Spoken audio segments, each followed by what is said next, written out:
ഇവരോട് ഞാൻ എങ്ങനെ ഈ കാര്യം പറഞ്ഞൊപ്പിക്കും? എന്തായാലും ചോദിച്ചേക്കാം.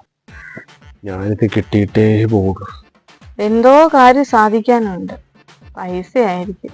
ഇവിടെ ചോദിച്ചോണ്ട് വാടാ മണ്ണുണ്ണി, ഇപ്പൊ അങ്ങ് സാധിച്ചു തരാം. അതെ, എനിക്കൊരു 3000 രൂപ വേണം. തെക്കിനിൽ അച്ഛൻ നട്ടുവെച്ചിട്ടില്ലേ ഒരു പ്ലാവ്, അതിൽ നിന്ന് പറിച്ചെടുത്തോ 3000 ചക്കച്ചോള. ഓ, ജോലിയില്ലാത്ത ഭർത്താവിനോട് ഭാര്യക്കൊന്നൊരു പുച്ഛം. വിഷുവിനെ കണി വെക്കാനും സദ്യ ഉണ്ടാക്കാനും പടക്കം വാങ്ങിക്കാനുള്ള കാശാണ് നിന്നോട് ചോദിച്ചത്. നിനക്കിതൊന്നും അറിയണ്ടല്ലോ. ഓരോ സെലിബ്രേഷൻ ഞാൻ നിന്നോട് കാശ് വെച്ച് എന്തൊക്കെ പരിപാടികൾ നടത്താറുണ്ട്. അതിന്റെ ഒന്നും കണക്ക് ചോദിച്ച് വരാറില്ല നീ. ഇപ്പൊ എനിക്ക് മനസ്സിലാവുന്നുണ്ടോ ഓരോ കാര്യങ്ങള്? ഒരുപാട് മാറിപ്പോയി ഭാര്യയെ. മാറ്റം അനിവാര്യമാണ് ഭർത്താവേ.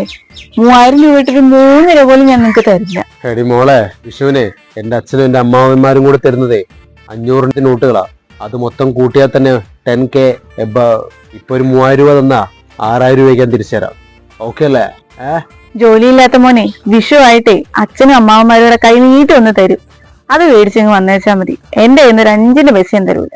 എനിക്ക് മെയിൽ ഈഗോ വരുന്നുണ്ട്. അത് വന്നു കഴിഞ്ഞാൽ അറിയാലോ.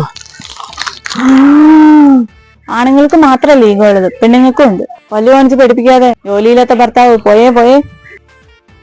വെറും 3000 രൂപ ചോദിച്ചപ്പോ നീ എന്നെ ഇൻസൾട്ട് ചെയ്തുകൊണ്ടിരിക്കുന്നത്. ഇൻസൾട്ടാണ് ഭാര്യ ഈ ലോകത്ത് ഏറ്റവും വലിയ തിരിച്ചറിവ്. അതുകൊണ്ട് എനിക്ക് ഇവിടെ നിൽക്കാൻ പറ്റില്ല. ഓ, രക്ഷപ്പെട്ടു. ഇല്ലാതെ എന്റെ 3000 രൂപ പോയെന്നെ.